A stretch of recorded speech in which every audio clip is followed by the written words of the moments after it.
For 5 years, one man developed a video game in his spare time.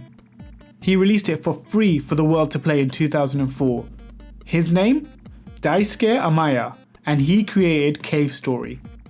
Fast forward to now, and in addition to the freeware initially released, you have Cave Story Plus, a remastered version with some extra content, Cave Story 3D, and Cave Story for the 3DS and Nintendo Switch. Today, we're going to be looking at Cave Story Plus, an enhanced version of a free game, which is also free this week on Epic. Now, it's tough to be objective when you're looking at a game developed by a single person. I mean, how exactly are you meant to be critical of a guy's passion project? But I'll try my best to be fair. And if I come off sounding horrible, then I'm sorry, but no game gets special treatment on this channel. Now let's jump straight in. The story in Cave Story is weird and wonderful. Despite its cutesy style, this is not a kiddie game. There are some deep themes involved, from power, war and death, to control, regret, cowardice and sacrifice. These are all explored rather well and woven in a surprisingly seamless way with its cute art style and alongside missions where you have to find and retrieve some puppies. It's bizarre, emotional and original, a true pleasure to experience. But let me give you a quick summary of the introduction. You are dropped into the game and quickly meet the Mimiga in Mimiga Village. The Mimiga seem to be like these rabbit type things, but for some reason it also reminded me of the Moomins. You soon learn that they're being kidnapped by a doctor, and you're going to stop him. I know I haven't told you that much, but I really don't want to spoil any more for you, because I found the story to be surprisingly well told.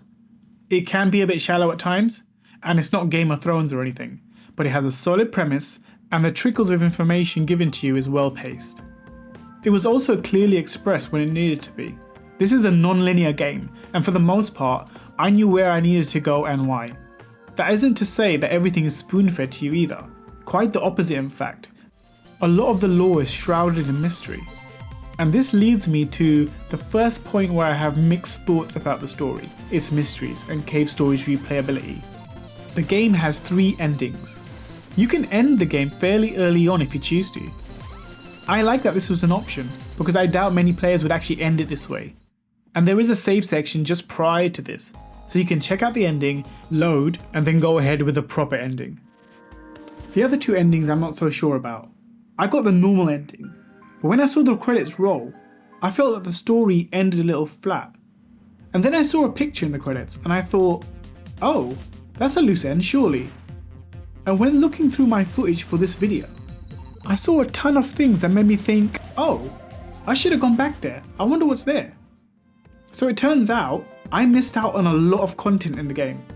So much so that I want to go back and play it again. So from a replayability perspective, great. There's at least one reason for me to play it again. However, when I googled to skim what I broadly needed to do to get a different ending, I was taken aback by the amount of things that I still needed to do. So on the one hand, I was excited that there was still a fair bit of content for me to experience. But on the other hand, I felt a bit hard done by how well hidden it is. Now if you like exploration, this should be great for you. And I do like exploration, but really some of this stuff would just never have occurred to me. So I looked into it a little bit more. And it turns out I missed 3 whole weapons in the game. Now if I were to replay, even without any help from the internet, I know for a fact that I would have found at least 1 of these additional weapons. The other 2? I honestly doubt it. And I'm impressed by the effort required to hide these, and for creating an incentive for players to find out all these nooks and crannies and secrets. But I'm also a bit sad knowing that I would never have found out on my own. So perhaps I'm spoiled.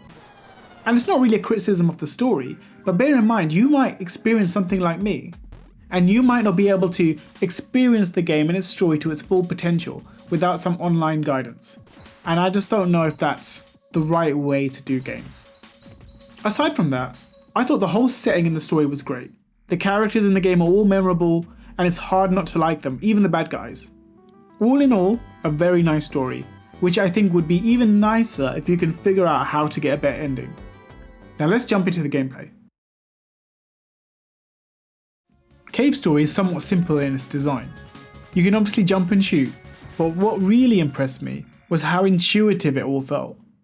Again, while looking through my footage of the game, I noticed that Cave Story was teaching me how to play without actually telling me how to play. For example, at one point in the game I needed to shoot up to get something. I didn't know you could shoot up at this point, and I had always been shooting left and right while jumping. This problem could only be solved by shooting up, and I thought it a clever way for the game to tell me that this was possible. However, some things didn't feel that intuitive. In particular, your inventory, which I quite literally used about 3 times in my entire playthrough, didn't seem to serve too much of a purpose at all. In fact, I completely forgot it was there. I also never felt the need to change weapon, and I don't think I once used a fireball gun, at least not intentionally. I only used the blade once in the game, and it was in the last level, and it was by accident.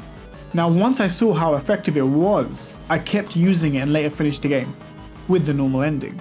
I feel that both the weapons and the inventory could have been dealt with in a better way, and they could have quite easily just repeated the formula of you need to do this in order to proceed. That way I would have known about the strengths and weaknesses of each weapon, but it wouldn't have fixed my problem with the inventory system. In fact, I'm not entirely sure why they even included it. Again, I used it 3 times, twice to equip the booster and once on the last level to use a potion, and that's it. In terms of actual gameplay, Cave Story's movement feels fluid but can be frustrating, particularly at the beginning of the game.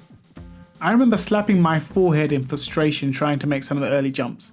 I mean, watch this sequence. It took me 2.5 minutes to do this, only to die 30 seconds later.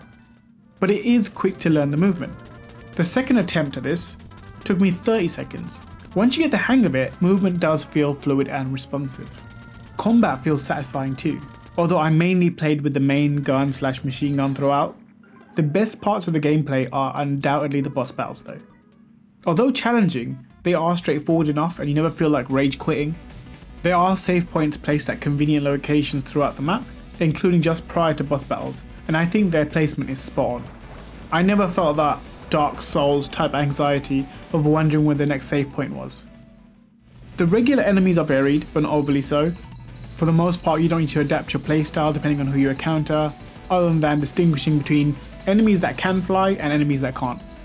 The environments were varied too and were a welcome addition. From underwater parts where you have to manage your air level to bouncing off fans, each map felt unique. How the game deals with weapon levels and health I thought was interesting.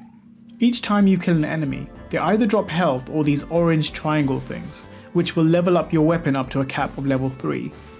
These change the range and power of your weapon, and if you take damage, your weapon will level down. This made boss battles way more dynamic, and you'll have to adapt your strategy if you've taken too much damage. I really liked the way this was handled, and it added a lot of depth to the gameplay with such a simple mechanic. I did, however, find that when you get a level 3 machine gun, you basically get a free jetpack, which I definitely overused throughout the game in order to avoid the frustrating jumping system. Although it was a bit cheesy, I still found it enjoyable to use, and if you take too much damage, you'll find yourself scrambling to level it up again. Cave Story's gameplay also encourages exploration. You can often see that there are power-ups that are out of reach, and you will need to spend time trying to figure out how to get to them. Finding these ways can be incredibly rewarding, but they are not on the same scale as the secrets I mentioned in the story, which seem truly hidden. Later in the game, you really start to notice the non-linearity of it, where you can teleport from different locations and there's nothing stopping you from going back to the parts of the map you've already gone through. I just wish I tracked back a bit more in my time with the game. All in all, Cave Story's gameplay is solid and enjoyable after a somewhat frustrating start. Cave Story's art style is amazing and surprisingly polished. To provide a little context regarding the art direction, here's a quote from an interview with Kotaku. The creator Daisuke Amaya says, in reference to Super Metroid, the character wasn't cute enough. The word cute is the result of many techniques other than those of appearance. The movement, the background music, the sound effects, these all express cuteness.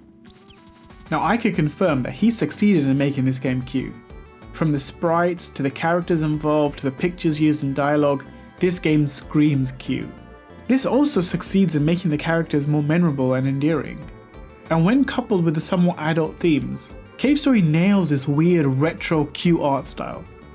But what I feel was more impressive was the music, which is fantastic. I really can't believe that one person achieved so much here. The cute theme bleeds into the music as well. My favourite piece of music is the theme for my favourite character, Balrog. Have a listen.